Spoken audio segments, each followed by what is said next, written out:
Okay, so welcome everybody. This is All Our Children's monthly webinar. This is our topic tonight is Education Equity as Racial Reconciliation. My name is Lally Lloyd. I'm the director of All Our Children's National Network, and I want to give a shout out and a thank you to Julie Lytle, the executive director of Province 1, the Episcopal Provinces of New England, who is our technical host tonight and providing this platform so that we can be together. Thank you, Julie. I want to make sure that as folks come into the call that you mute your phones, please, and you'll have a chance to, we'll talk about the chat function in just a minute. That will be a way for you to participate in the call.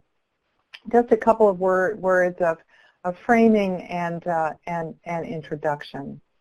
I'm going to open us first with a prayer. Then I'll say a little bit about All Our Children, and then move us into our topic and introduce our two presenters.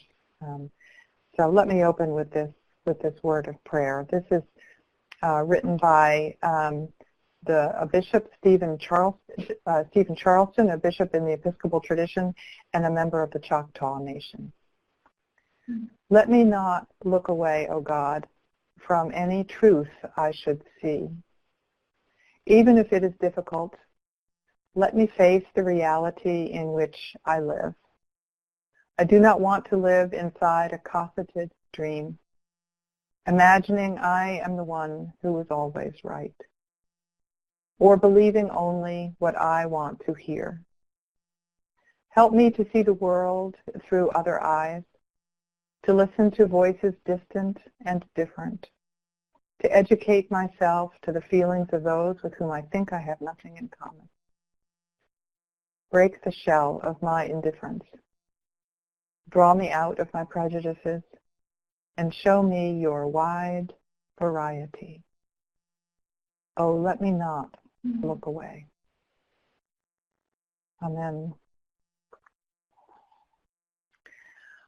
All Our Children's mission is to build the movement for education justice by supporting congregations and their members who are exploring, forming, and leading community partnerships with public schools.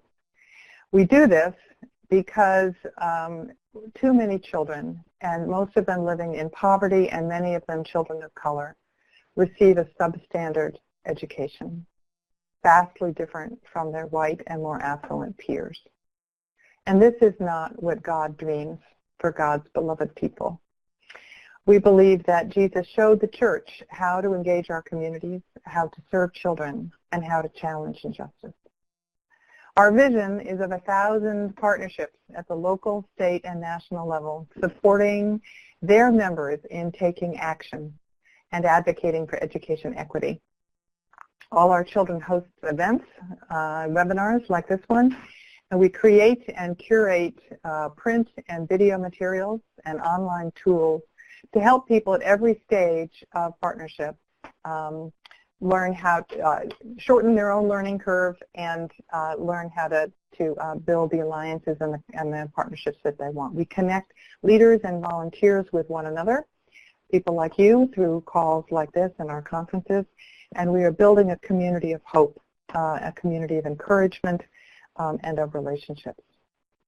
This is our third of our Fourth Tuesday webinars. Each month we invite 2 or 3 people in our network and among our allies to explore a vibrant topic in our work together, a challenge or a question to connect about connecting a congregation with a nearby school. We're pleased to have you with us tonight. Thank you for joining us. Our topic tonight is Education Equity as Racial Reconciliation. And our format will be that we'll spend about half an hour in discussion between me and our 2 panelists, whom I'll introduce in just a moment, followed by 15 minutes of Q&A.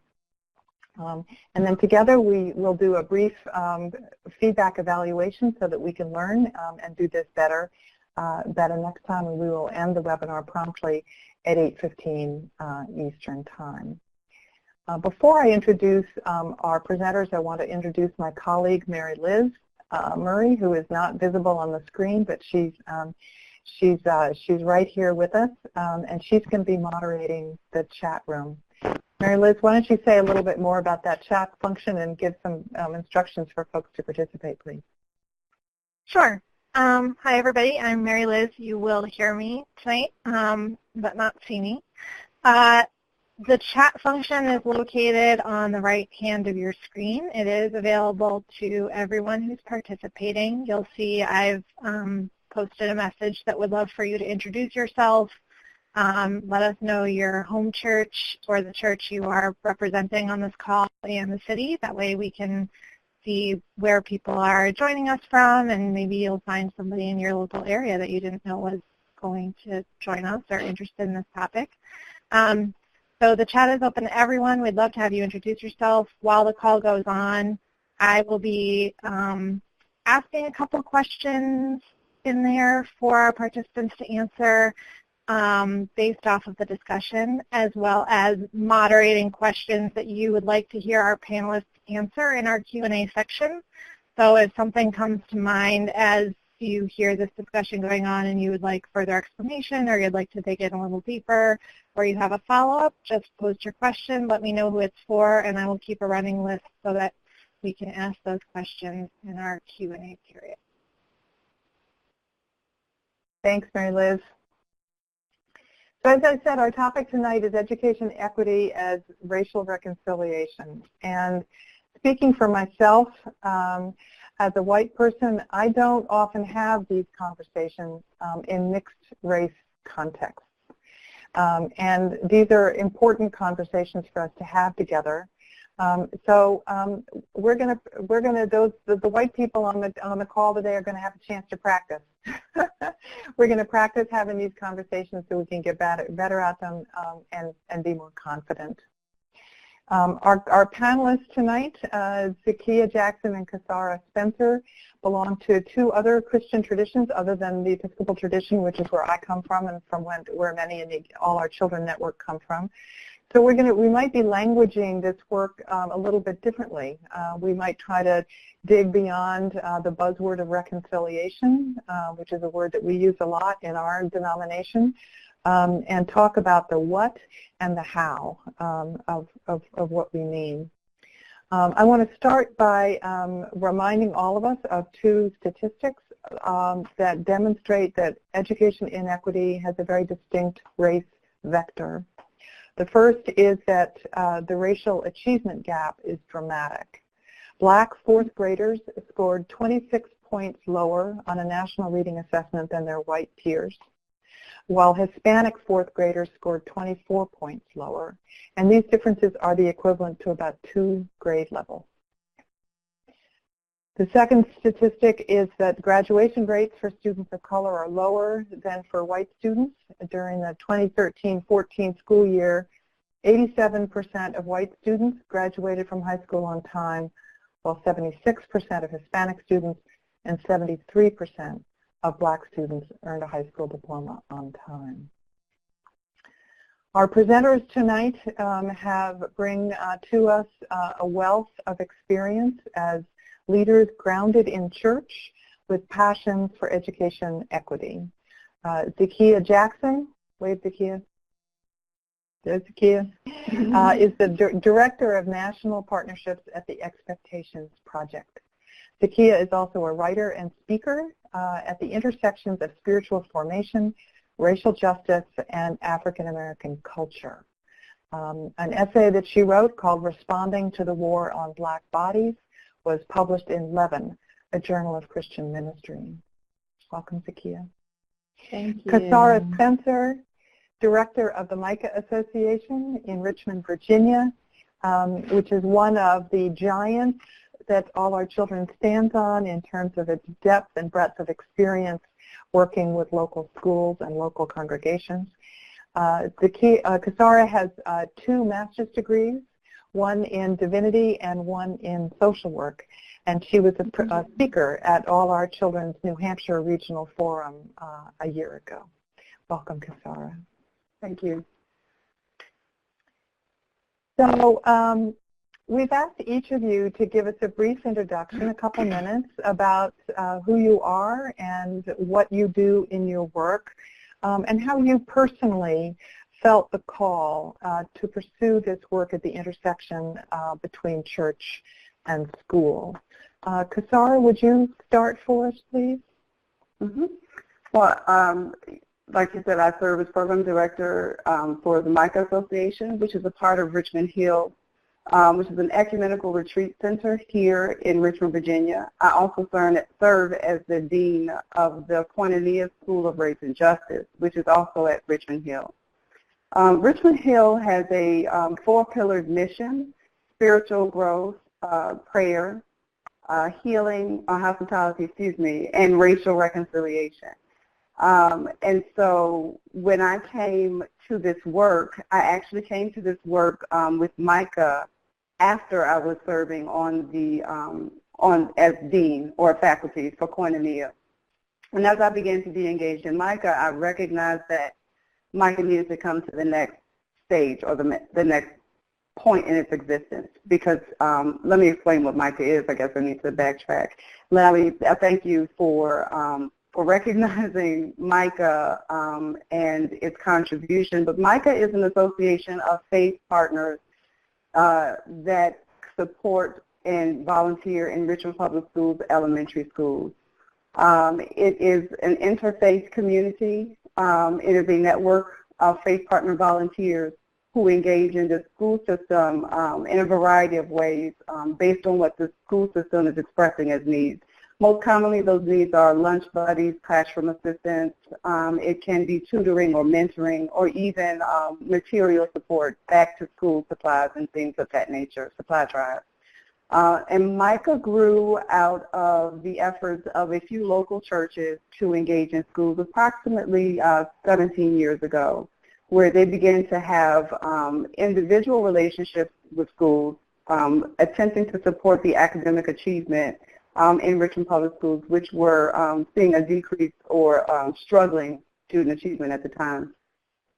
And so by the time I engaged in Micah, my interest was in continuing to engage faith partners in issues that represented the legacy of slavery and injustice in our local Metro Richmond area. There was an incredible response to Brown versus Board here in Virginia. Massive resistance was real. Public schools shut down as opposed to being integrated or desegregated. And those ripple effects are still being felt in our community today. And so when I engaged in this work, it was really in an effort to continue to involve faith partners or churches or the local congregations in very real issues in our community. Did I answer all of what you asked? Yes. Thank you very much, Kasara. Zakia, will you introduce yourself and say some words about your work and what called you to be at this intersection? Yeah, I'll start with what called me. I remember I was born in Washington, D.C. and grew up in Tennessee, and at one point my family moved to Nashville. And I remember distinctly one afternoon as a young teen riding around town with my mom, and we just kept passing so many churches, just so many churches on the way to wherever we were going. And I remember as a teen thinking, I wonder why my city isn't transformed with all these churches everywhere. I wonder why there are any social ills, right? Kind of was what I was thinking. I wonder why everyone more or less doesn't have what they need if there are all of these churches presumably filled with people who believe that we're supposed to live like Christ. And so that, before I knew any terms like systemic injustice and I knew kind of the things that I've come to learn now, I had this sense in me that people of faith should make a radical difference in the communities they embody. And that is what continues to call me to the work that I do. So as Lally mentioned, I work for the Expectations Project, and what we do is support faith communities in doing advocacy for low-income schools, which are often filled with young Black and brown students. Mm-hmm. And as we see it, some churches are comfortable with advocacy, some are not. Some are comfortable and aren't sure which direction to go. Some have been engaging. It sounds like some of what Kasara was saying, they started doing individual interaction as a church with schools, what we call compassionate service. They're tutoring or providing meals or things like that. And maybe they're interested in, they've been exposed to see that the issues are more than they realize, right? Is often the case. Absolutely. So we're trying to come along and help people of faith galvanize around understanding the systemic issues and getting involved in them. Mm-hmm. Mm-hmm. Thank you. Thank you. I'd like to just start a little bit by grounding us a little bit more in your own experience. Zakia, you both referred to it a little bit, but I wonder, Zakia, I'm going to ask you first, please, if you would just say a little bit more about your own experience during your K-12 education of race segregation. What did you notice? Yeah, so I had, I'll call it opportunity to be homeschooled, to attend private school, and then to also attend public school. And one of the things that I noticed in private school as well as public school is a type of intellectual segregation, if you will, or academic segregation. So in my private school, I was one of very few other Black students there. In my public school, that was not the case. But one example stands out. When I was a senior in high school, and I went to an academically rigorous high school. We had to apply to get in. Every student had to have a certain grade level. In Tennessee, we call them magnet schools, is what I attended. So senior year, we've all applied to however many schools our guidance counselor forced us to apply to. And we're starting to get notices of whether or not we were accepted. And one of my classmates overheard that I was accepted to MIT. We're sitting in class, and he starts talking about it kind of loudly because he's excited. And our math teacher overheard this, and our math teacher, in complete shock, singled me out and said, Ms. Jackson, you got into MIT? And just kind of a complete disbelief. And I just remember the hotness of that moment for me, and how embarrassing it was and how odd it was, because he didn't do that to the white males. There's maybe one or two white males in my class who also got in, and I was a good student. I got A's in his class, right? I wasn't a poor performer, but he segregated us academically. And so that is something that stands out to me in both my private and public education. When I was younger, in middle school, I was, you can probably tell by these huge glasses, quite the nerd. And I won my final year of middle school, I was set up to win 4 academic awards. And a couple of days later, I was told I was only going to get 1 award because it wouldn't be fair to the other students. So they took away my awards. And I had never experienced, I had been at that school 3 years, I had never experienced other students having things taken away because they had too much. So those are just 2 of the examples that I would give of experiencing segregation in a way that we don't always talk about it. Yeah, yeah. And Kasara, I invite you to answer the same question, and if you would also, if you're comfortable and if it's relevant, to weave into your answer what might be different among children that you know personally, not kids that you work with, but children that you know personally in your extended family or in your neighborhood or something like that. So we get a little bit of a generational sense if it's different. But your own experience first, please. Yeah, I actually am a product of Richmond Public Schools, which is the school system in which our volunteers serve. I started in the school system in the mid to late 70s. And what I most remember is attending school and church with some of my teachers, with a sense of community of teachers who not only cared but could see me in my neighborhood and will tell my mom if I was doing something. So, you know, it wasn't just concern for academics, but also concern for me as a person. About the end of elementary school, and we also went, my mother was able to have us attend a model school, what they used to call model schools, which were schools where there was a certain level of academics and certain kind of experience happening with the curriculum in that school. And this was my elementary school experience. We moved out into the county, and before I finished elementary school, to predominantly white schools, and that experience was so much, it was just different, not only because I was going to school with students I didn't know, but I didn't know the teachers. They didn't live in my community. And even though I couldn't really process it at the time, I could feel something's not the same. You know, something's different. My mother tells a story that when we moved from the city to the county, we actually, me and my siblings, my sisters, were academically ahead of the other students, which is not the narrative that was being told about Richmond schools at the time, and even now it's not the narrative.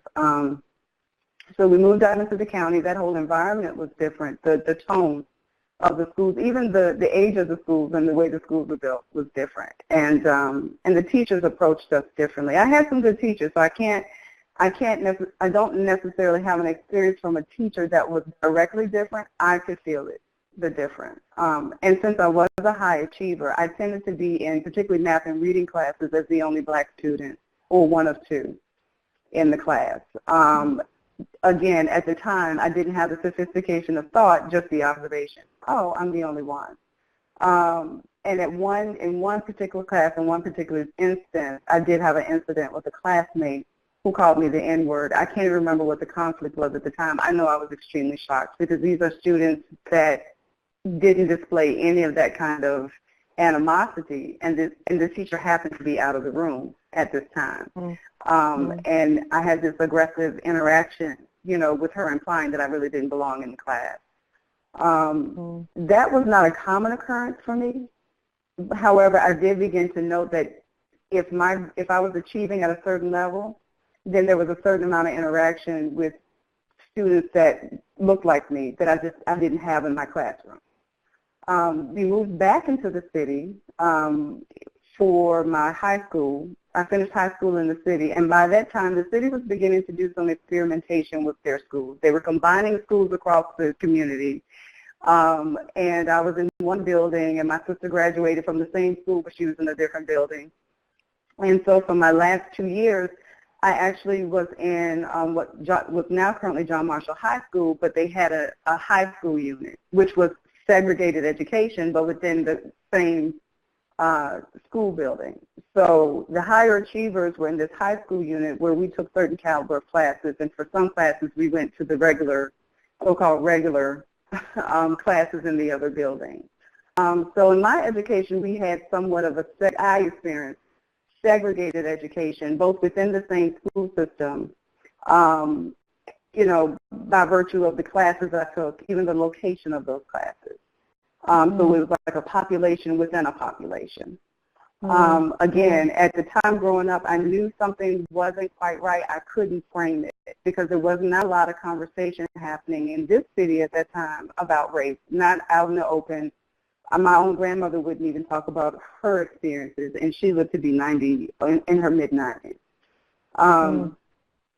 And so it wasn't until I was older and I returned to the city as an adult with adult eyes, now being able to say, oh, wait, so these are the things that was going on at the time.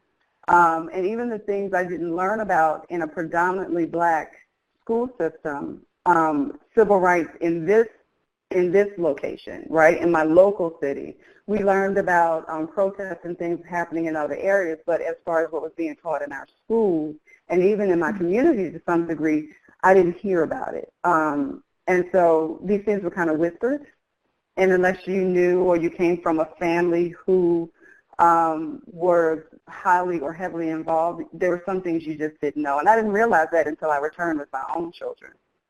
And so you asked what differences and similarities I see. I do have children. Two of my children are still in public school. My daughter has since graduated. My daughter attended a high school with an IB program, so you still have the segregated population, you know, where advanced courses are only allowed for certain students, and you have to apply for that. You have to be approved. Interestingly, my middle son, I put him in an all-boys school for a variety of reasons, and that was hard for me. That was conflictual for me because I support public education, and here I am putting my son in an all-boys school. However, I know that that was the right thing for me to do for that child. The same token, I didn't see anything happening in that school that could not happen in a public school. Learning and relationship. I don't see why they can't happen in a public school. There may not be the will, but the ability, I think it's there. But my two sons now attend what they call specialty high schools. Those high schools, you have to apply, you interview in order to get in, and you take tests. So again, I'm a parent who has a certain amount of education, you know, efficacy.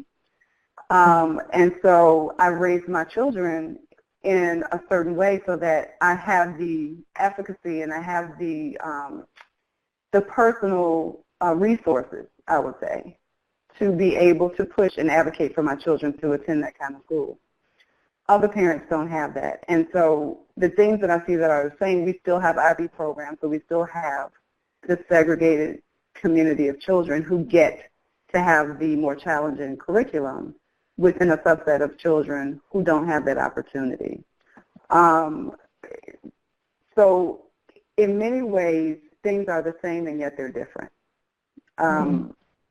There are facilities issues now that, of course, weren't happening then that are impactful for public education and for quality of education.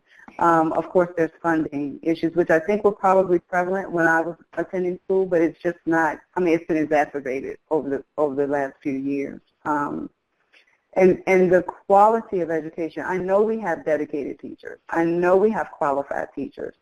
However, I think some of the administrative and the testing constraints impact their ability to really rise to the occasion that they could. I think they're doing their best. Don't get me wrong. I would never criticize a teacher and say a teacher was not doing their best, because I know they are working in the face of many odds, especially when some of our children show up with the circumstances that they come from. Children don't leave that at home. They bring them. But those are some of the things that I see that are very different compared to when I was going to school in the school system. We just, like I said, I saw my teachers. I saw my teachers at church. You know, my sons, I know they don't see their teachers at church. And that's not to say their teachers don't go to church. I'm just saying that, you know, that kind of network is not as prevalent as it used to be. Yeah. So I'm wondering how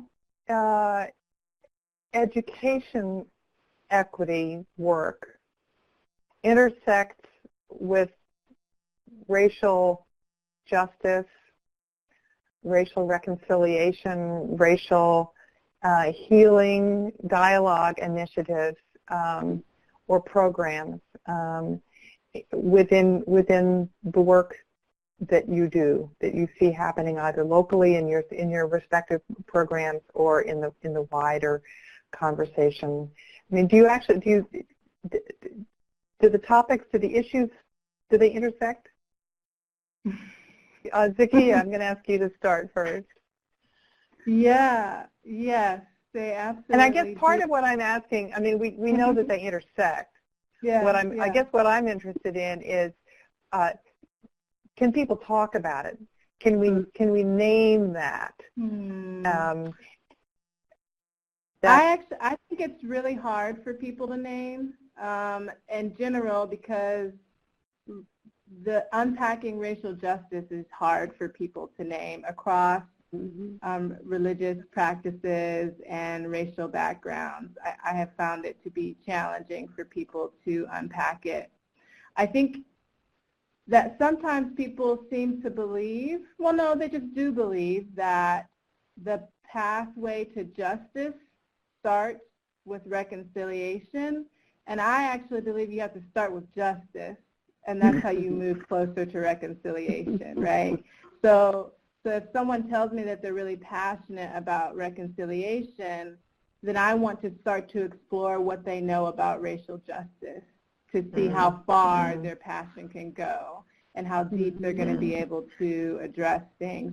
I love, Kasara, I think that you said, I might quote you wrong, but you talked about unpacking the legacy of slavery and how it still impacts the school system. I think that that's so important because at the root of the formation of this country that we love, and we do love it and believe in it, and that's why we do the things we do, but at its inception, there's an anti-Blackness that permeated into how schools were started, that permeate into how policing was set up, that permeated into how churches were formed. And so in order to even attempt to right those wrongs, and specifically in education, we have to look back and we have to acknowledge and we have to kind of start to undo all of the things that are happening. So in my work, not everyone comes in wanting to know about the history of race in education. However, I think at some point you have to cross it, you have to go there, or there's only so far you can go. Our president likes to say we can't tutor our way out of this problem, right? Tutoring is really important and it matters and it helps. But one of the things that pressed me to pursue more education and more learning myself, I did an after-school tutoring and summer enrichment program to help kids become first-generation college students. And it was helping them. But I realized after working there 5 or 6 years that my students' younger siblings were still needing the exact same help they were because the system wasn't changing. And that pushed me to start to understand systems in a better way. I think one of the shocking things that I learned way too late in my life was the way that the GI Bill and the federal government's mortgage guarantee programs were explicitly set up to exclude that benefit from Black families.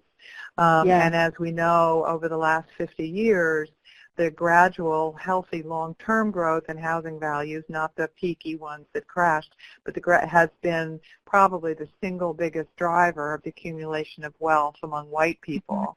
And if you've excluded large numbers of Black people from that program, you've contributed to the enormous wealth gap between Blacks and whites. So it's the housing regulations that have also been built explicitly to reinforce race bias are certainly a part of our shared history. And if we don't all know the same history, we can't be talking, we don't have a foundation for moving forward to figure out together what needs to happen. And Kasara, No, I was going to, on that note of what you're talking about, Lally, I didn't really learn about that till I was an adult. And I'm Black, and I went to school in Nashville where all the sit-ins happened, and there's plenty of reasons I should have known that. And my parents were educated and worked to educate us on lots of history, but that's something that that is not shared and that is hidden, is honestly hidden away from our consciousness. Yeah, So, yeah. Kusara, so the question, is how in your work do these issues of education equity and justice or race equity, how do you find that they intersect, that people are actually able to talk about how one causes the other? It's not just a correlation, it's a causative. Right. It's interesting. In my preparing for this evening, I recognized that this conversation isn't being had in our faith partnerships, in our congregation, as a whole. Okay, there may be some pockets of conversation, but in what I found in this role is that there's a disconnect between the opportunity, and I call it an opportunity, to engage in our elementary schools in this way, and the larger systemic issues that created the opportunity, both historic and current, right? And what I find is the same thing that Zakia referred to. It's a difficult conversation to have. It is so easy, particularly in what I find in faith circles, to speak about it as being the hands and feet of God without recognizing that justice is also a very much important part of God's character, right? And so there is certainly a place for meeting real needs, right? There's certainly a place for crisis intervention. There's a place for what I call equality, which is what I believe most of our faith communities think about when they think about serving in our schools, making sure that students have the same, and it's always compared to another group. But if I'm starting from a negative place, right, and you're starting from a 5, and we're both given 15, I'm still behind. And that's the piece that I don't believe our faith partners understand in general. I don't believe they understand the systemic issues. Like Tia talked about learning about them as an adult. The same was, likewise. But I know people older than me, they can't hold that conversation. I serve as Dean of Koinonia School of Race and Justice, and part of that was to get people really exploring their own issues with talking about race.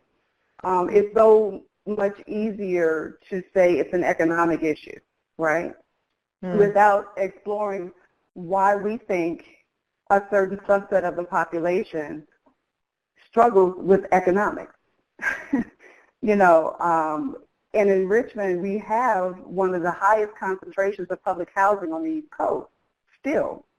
So we have high concentrations of poverty, predominantly people of color. That's not an accident. Our city was intentionally created, right, with these subdivisions and these communities. And so getting out of it is going to take intentional conversation.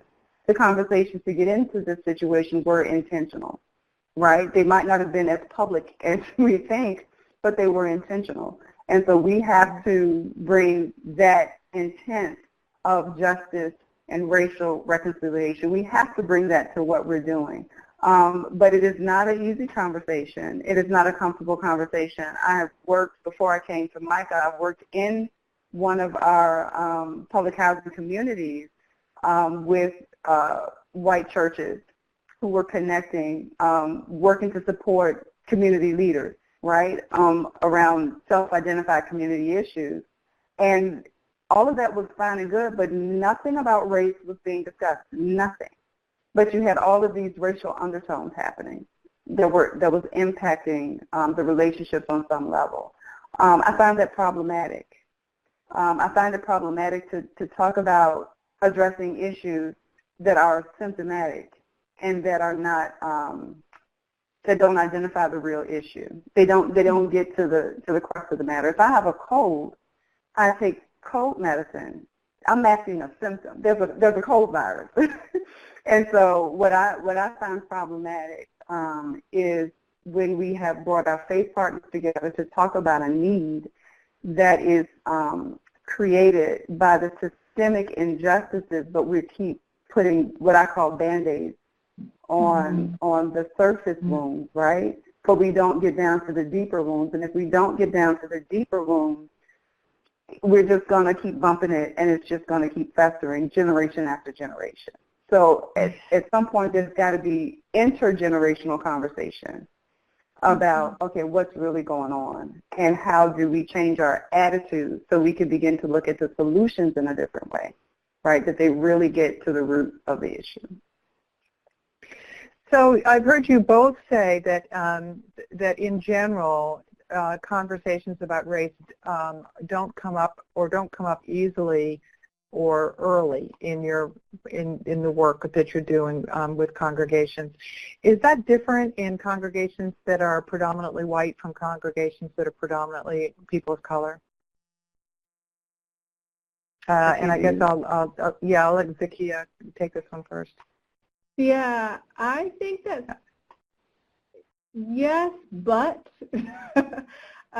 sometimes people of color also have a hard time talking about it, but it's a different thing. It's a different struggle, I think, than white congregations may face. So, for example, we work with two denominations that are really comfortable with advocacy. It's in their DNA as Black denominations to want to address those things. They're having some challenge getting people to see education as still being a civil rights issue.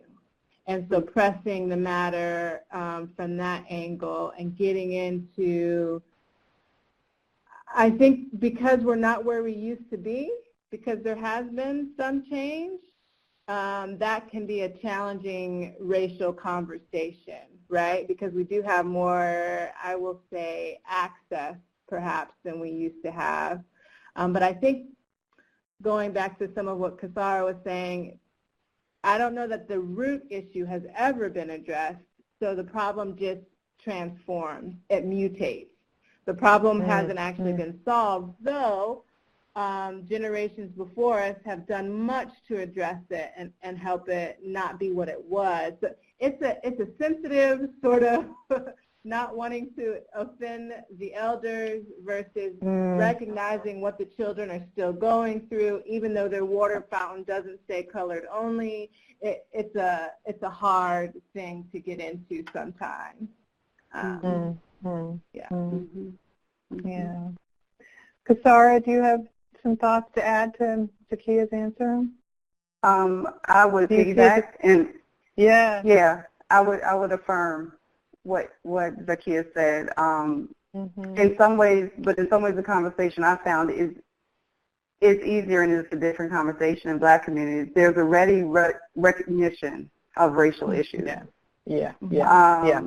However, in both congregations, it's hard to go deeper, right? To go deeper into the racial conversation. And I think it is very much for those reasons that she stated. Oh, we've got so many resources now, the kids just don't want to learn. So again, it becomes back to an individual issue for people, individual behavior, individual responsibility. And I think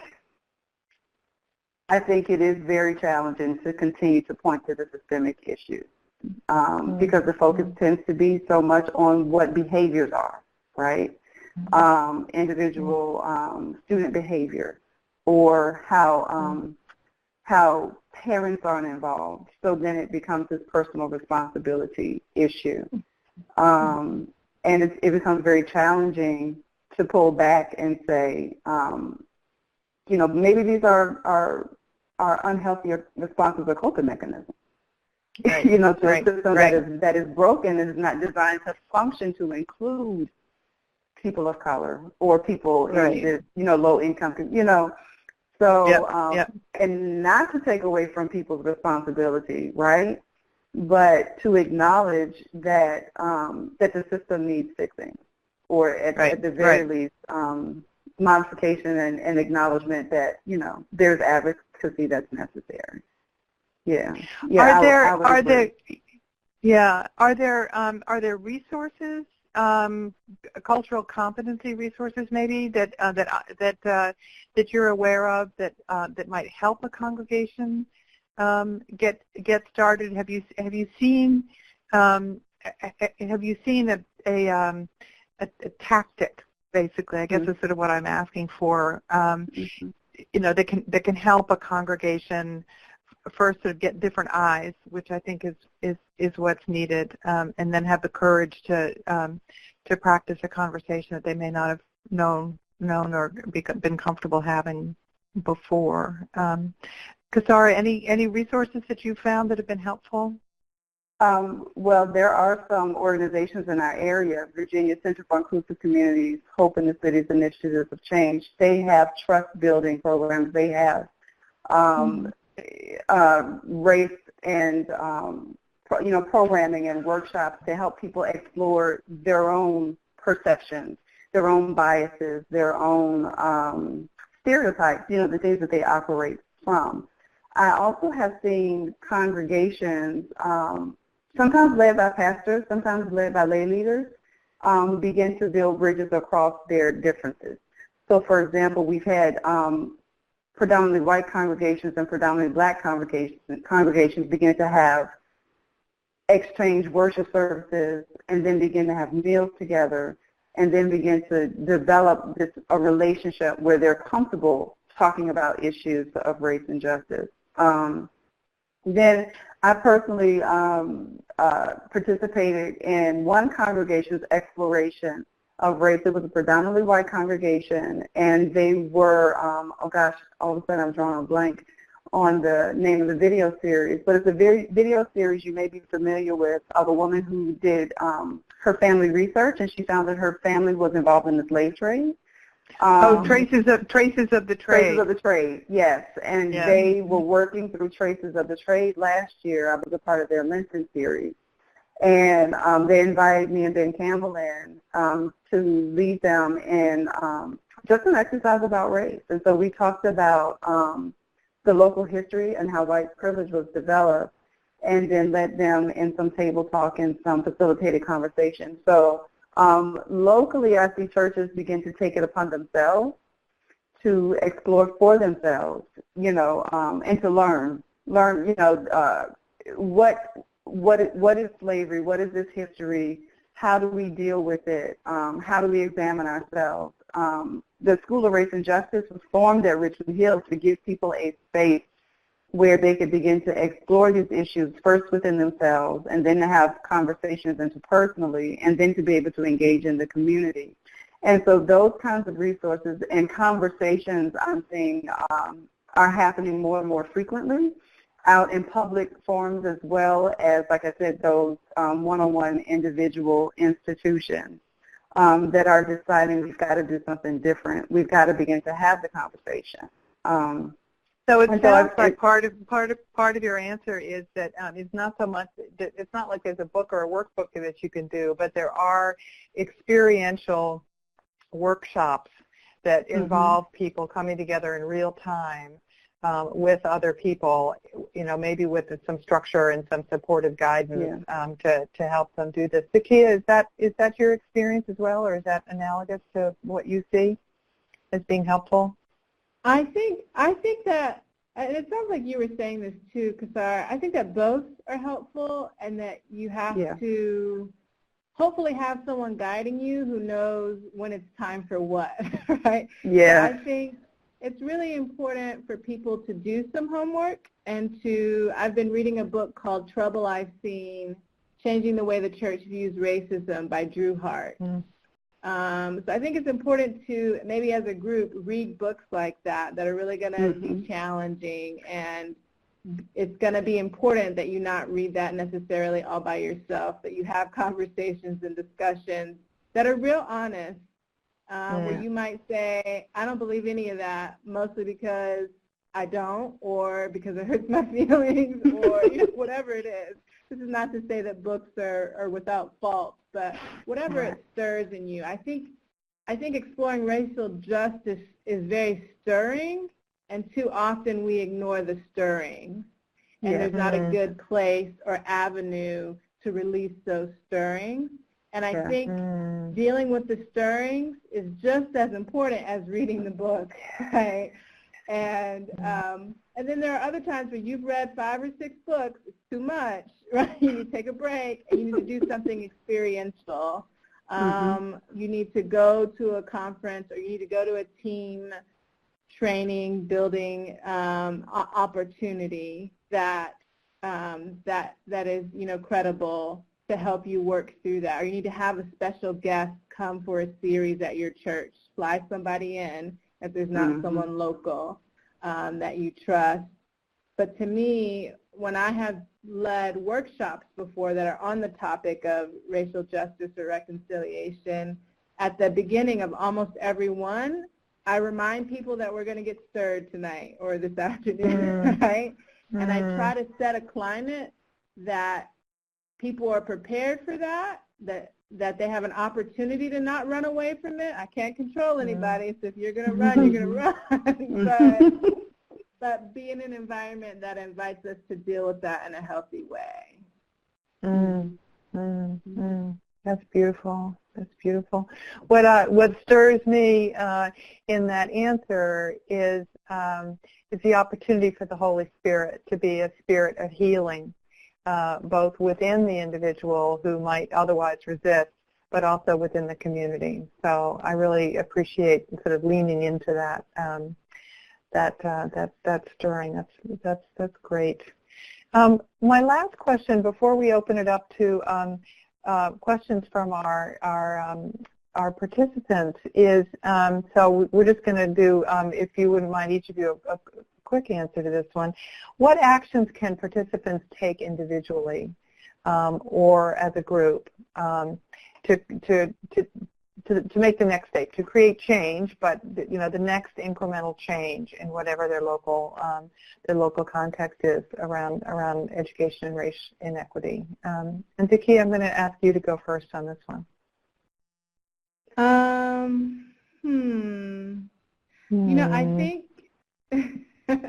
I think the next step begins with an honest reckoning of where you are. Each congregation is probably in a different place, or each team or each group. But if you've been studying and reading for a while, then I encourage you to have a next step be something geared towards practice.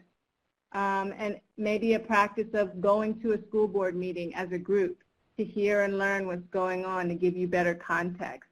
Maybe it's actually doing some advocacy and calling your senators about things that are going on or that will be voted on. If you're not informed enough for those pieces, maybe it is saying we've been reading, but we need to take it deeper and stretch ourselves more. So let's watch a video series as a group and then have someone come in and speak to us about it first. I think it's important that whatever you're doing, it be a stretch. It be something that is pushing you and your congregation that might be, or your group, that might be something outside of the norm for you. I like to get radical. So it can even be a little, a stretch that you really feel and that's going to ache the next day, like certain yoga poses. But it's really important to me that when we stretch people, we have the resources there to help them succeed. Same as in teaching, right?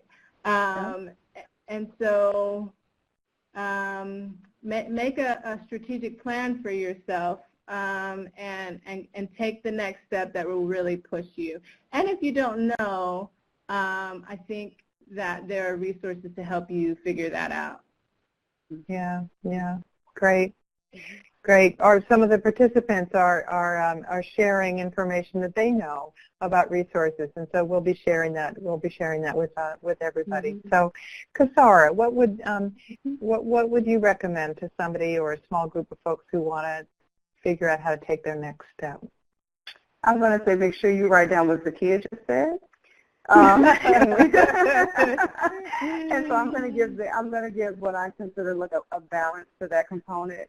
Pray, and then pray some more. Because an important component of this work is to work where God is working.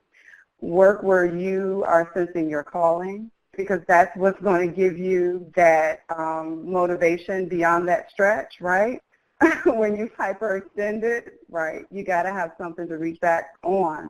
And so I definitely would say to make sure you assess where you are so you know where you want to go or where the next step is, because it may not be where you want to go, but it may be where that next step is. And make sure you're stepping where God is working. Because I do believe this work is the work, it's God's work. And as people of faith, we want to make sure we are working where God is working. And so in addition to all of those tangible pieces, I think we have to be sure that we're also tapping into that spirit that tells us this is the work I'm called to do, because that will sustain us in those moments where it gets difficult, when it's uncomfortable. And I think it is right to say we should be uncomfortable, because that means that we have the opportunity for change and that we have an opportunity for the Spirit to comfort us in the midst of that. And so it can also be a growing experience spiritually as well. But I would definitely say you have to honestly assess where you are.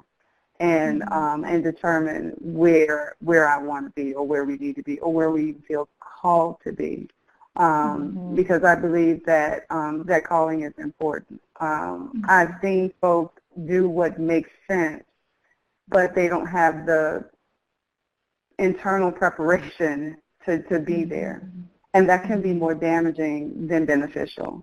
And so we want to be sure that we're doing our internal work as well, because a lot of things make sense. But everything good is not godly, and we have to be careful about that. I believe we have to be careful about that, because some things, once you break it, it's real hard to get it, unbroken. Thank you. Thank you both for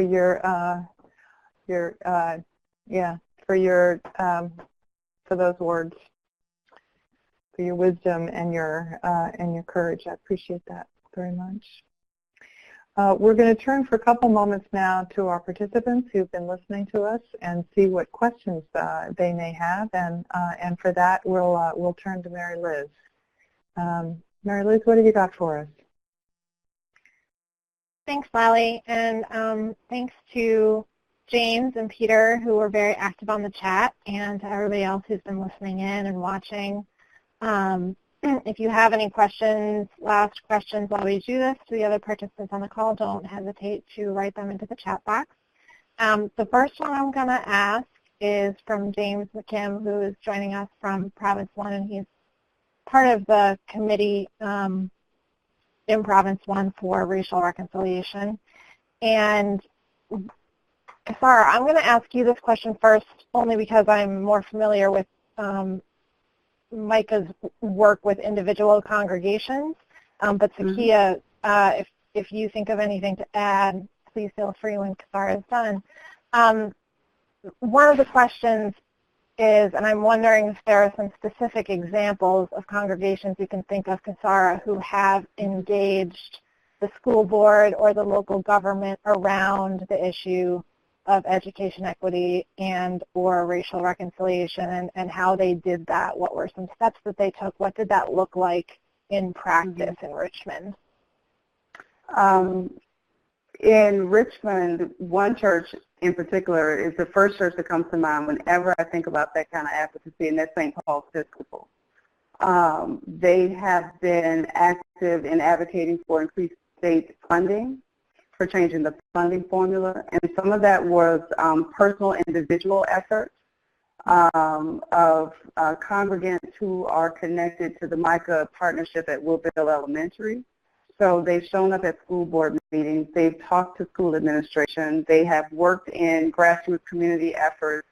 We have one called Support Our Schools, Friends of RPS, and they have participated in rallies around increased state funding. We have a member of that church who also serves in the General Assembly, and she has come through Micah. And so that church in particular, I know for sure, has been a very strong advocate for public education and living out that advocacy in their connections, in their networks, in their personal connections, as well as the recognition of the church as a whole, because it's a well-known church locally for advocacy and for supporting educational efforts. Did I miss a part of your question? No, I don't think so. Okay. Zakia, do you have any examples that come to mind from your work with the Expectations Project or in your community in DC? Yeah, you know, I just have, you all may be familiar with this, but just a reminder that in working with government officials, repetition really does make a difference. And I think sometimes we think that if we don't have 55 people, you know, ready to storm somebody's office, then we can't make a difference. And that's just not necessarily true. So just an encouragement, if you had 10 people, even 5, if you started with 5, who consistently petitioned the same school board members or went to the same meetings month after month after month making noise, it does make a difference. People do hear those things. So just a reminder that it's great if you have an elaborate strategic plan that is in-depth, but if you also have a starting place with a few people who are willing to show up, that is a good starting place as well. And so the example that I would give, it wasn't just one congregation, but several congregations in our work in Indianapolis started partnering with United Way and some other local orgs because they wanted to expand funding for preschool. And they were able to get enough funding to allow, it was basically a temporary experimental piece of the budget to allow more children to get preschool funding in Indianapolis. And nobody had to reinvent the wheel, they just had to work together in that example. So, right, I think sometimes churches may find more success going to another organization before going directly into the school or the school board because some of those organizations already have systems in place for advocacy, or they have a bigger group, or they've been doing it longer. So we see that in our mature partnerships a lot, that they have allies in the nonprofit community that may be secular that can help them. And I think both of you just spoke to that. And I think the only other thing that was coming up a lot in our conversation was the idea of how much time systemic change takes and how that can both be overwhelming and sometimes a barrier, but also needs to be kept in mind as you do the work. And the question that comes out of that is, what are some small starting goals that churches can have to take active steps without getting overwhelmed by the idea of systemic change? So we've talked about going to school board meetings and those kinds of things, but are there ways to start even smaller or with racial reconciliation outside of the idea of the school system and with something else in the community? I want to say that when I get overwhelmed, I usually forget that I'm not Jesus. I'm being a little funny, but seriously, it is depressing. It is, the issues in our public education. It is hard, but if we start getting massively overwhelmed, then I think maybe we need to check ourselves and think that we're thinking that we're supposed to do it all too much, right? Remember who our community is, and if you don't have community in this work, that's a good starting place to find community, even if it's outside of your church. And I think, Mary Liz, as you mentioned, even if it's not necessarily another church, it might be the local grocer who just really cares, right? Start with building community and start with educating yourself. But I think you can go to a school board meeting and not say anything. That doesn't have to be a huge first step. You can just go and start learning about what they're talking about as well, is what I would say. So don't, baby steps are real, but don't shy away from doing things that are foreign under the auspices of this takes time. Right. Right. I think I would point back to what the kid said earlier about taking stock of where you are and seeing what the next step is. One of the things that in our first class at Koinonia School of Race and Justice, that was a recurring theme. It's just so huge. You know, we want to solve racism like today by pushing this button. Right, it's not going to happen.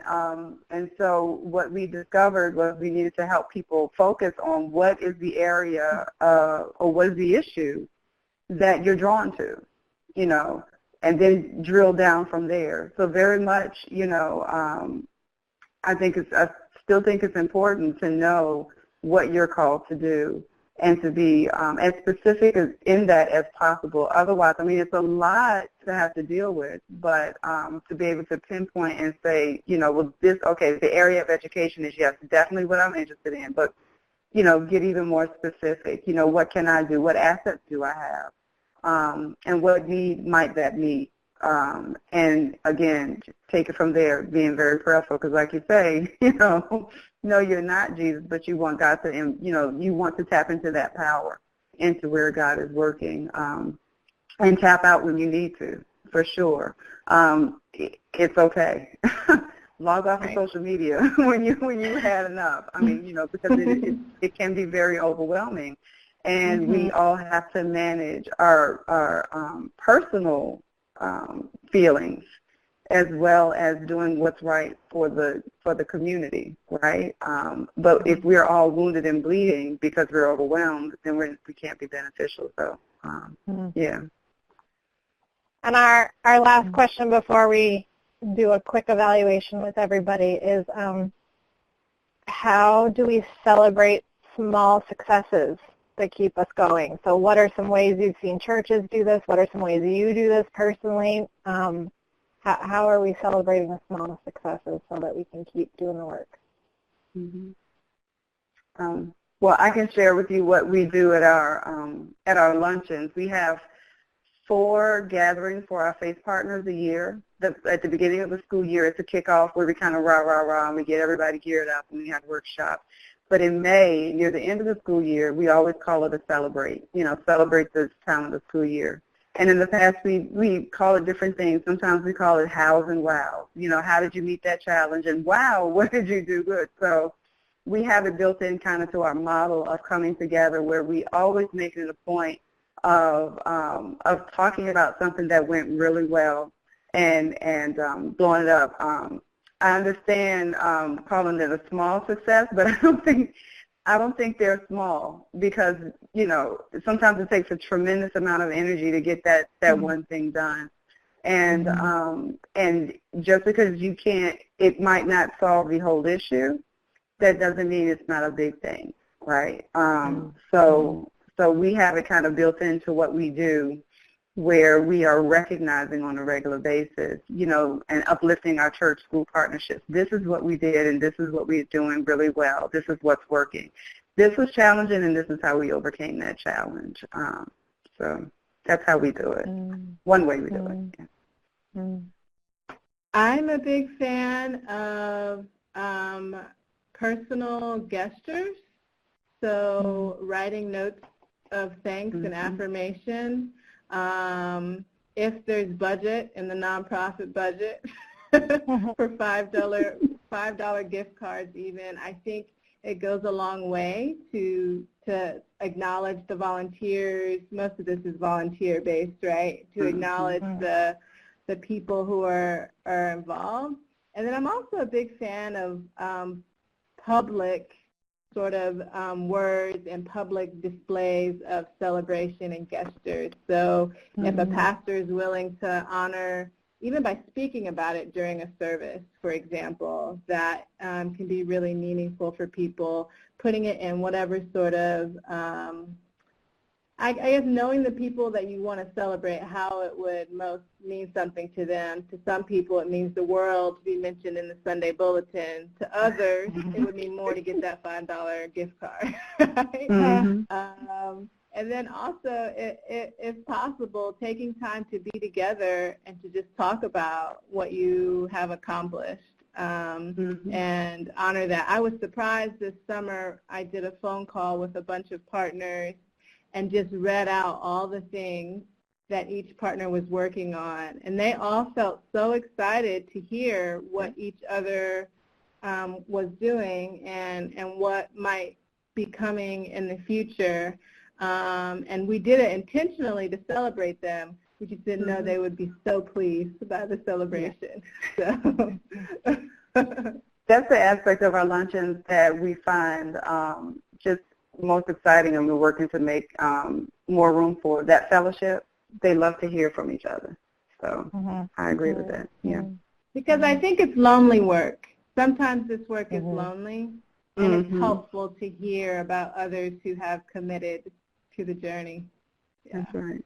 Yeah. Yeah, I agree. And go ahead, Lally. Yeah, I was just going to say I think that's a wonderful note for us to shift into the beginning of the conclusion of our call, because this can be lonely work, and that's one of the reasons that we really value these opportunities to be together virtually. And I want to say again a big thank you to both Kasara and Zakia for your leadership in your communities, for the impact that your work is having in the lives and the communities where you live, and also then the ripple effects, right, about how it sort of plays out into the rest of the world. I feel very grateful to know both of you, and I've learned from both of you tonight and in our previous times together. I want to ask folks who are still on the call with us, we're going to shift quickly into an evaluation of how this call went. And if you would type into the chat box. I know a bunch of folks had to leave already, but if people in the chat box would just type in your sense first of what worked well in your experience on the call today, whether it was your experience with the technology or the content or the format that we used or our presenters. We'd love to hear some affirmations, some things that you think worked really well for you tonight. And then similarly, after you've had a chance to share some of that with us, we'd like to know what your suggestions are for how we could do these better. How can we learn from tonight's experience and become better at doing these teachings and these conversations. And while you do that, I am going to begin to wrap up. We'll be sending everybody who joined the call an email that has a link so that you can find a recording of this webinar. Down the road, we're looking into possibilities and options for getting them transcribed and turning them into print material that would be easier to share more widely.